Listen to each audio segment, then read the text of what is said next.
Good day, STEM students. This is Felman Almaninang, your General Physics 1 teacher. Today, I will be discussing your activity sheet Quarter 1, Week 6, entitled Projectile Motion 2. MELC codes describe motion using the concepts of relative velocities in one dimension and two dimension. Deduce the consequences of the independence of vertical and horizontal components of projectile motion. Calculate range, time of flight, and maximum heights of projectiles. So, kung papansin nyo, parehas lang yan nung last discussion natin. I have here an illustration of a game that you are all familiar with, Angry Bird.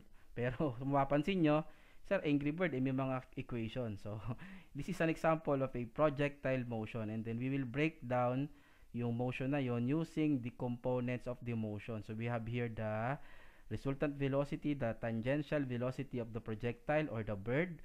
We also have here the horizontal component, which is just the cosine theta of the resultant velocity.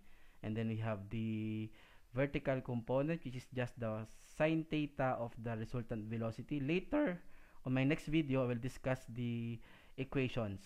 And then, at the topmost portion, we have here the range, which is just the horizontal component of the velocity multiplied to the time of flight. And then here we have the two equations for final velocity and maximum height. Again, later I will discuss it on my next video. So I would like you to observe the motion of the Angry Bird. So siguro na-miss nyo na yung paglalaro na ito no?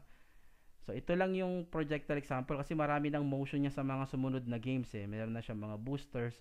So ito yung projectile lang, yung hindi nag-iiba yung kanyang trajectory. So first, trajectory. So, yun yung curve path. It is the curve path followed by the projectile o yung bird na lumilipad. So, it is the curve path because it is a resultant or a result of two motion, which is the horizontal and the vertical motion. Along the trajectory, the bird is just acted upon by gravity and it is moving horizontally because of inertia. So, yun din yung nagpapalipad sa kanya pataas. Inertia din yun.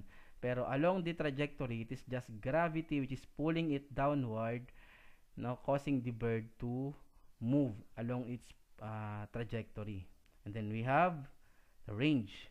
So, range, it is the distance, the horizontal distance between the point of release to the target. So, andito, that is your range. And then, maximum height.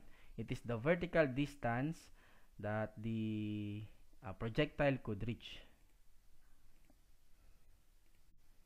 So, here is another diagram for a projectile motion. So, kung papansin nyo, nagbabago-bago yung ating mga resultant vector and then our vertical component ng motion and then the horizontal component.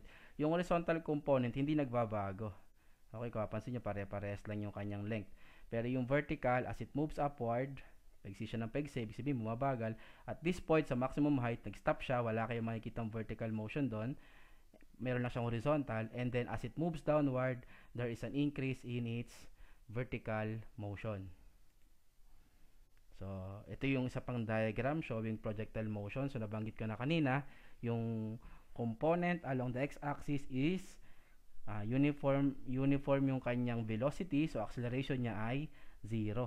So acceleration is 0 does not mean that it is not moving, but it is moving with no change in its velocity. And then we have here the y component. It is accelerated due to gravity. So yung symbol na ginamit is g. Now since the projectile is moving upward, it is opposite the direction of the gravity. So, papansin nyo, ginamit dito negative g. So, later in my next video, I will discuss that we will be using negative g since it will decelerate first before it accelerate as it moves downward. So, kung papansin nyo lang, sir, bakit yung sa diagram parang perfect na parabolic, pero kapag tinitingnan natin, in real life, hindi siya perfect parabolic, parang hindi siya symmetrical. Kung hahati mo sa gitna, parang mas maigsi itong part na to. Nagka-factor in kasi in real life yung air friction. So as the projectile moves, there is a slight decrease in its horizontal velocity causing it to bend inward. So para na UP siya, 'di ba? dito medyo ano siya, smooth yung curve and then bigla siyang para na UP dito. It is due to air friction. So yan talaga yung real life trajectory ng mga bagay na ibinabato natin. So kung papansin nyo, nandito rin yung mga equations natin. So nabanggit ko na kanina, yung horizontal is just the cosine theta of the resultant velocity, and then the vertical is the sine theta of the resultant velocity. And if you will notice here, wala siyang vertical velocity, 0, kasi ito yung point na kung saan nag-stop siya as it moves upward, and then it will start to move downward. So momentarily lang naman yan, pero hindi nagbabago yung kanyang horizontal component. So yun at yun pa rin yun, hindi siya bumibilis, hindi siya bumabagal. Pero sabi ko nga kanina, nagpa-factor in yung air friction, bumabagal siya konti lang, no? So I hope you enjoyed learning about projectile motion 2. To learn about kinematics of objects in projectile motion 2, watch my next video. In general physics, kalma lang.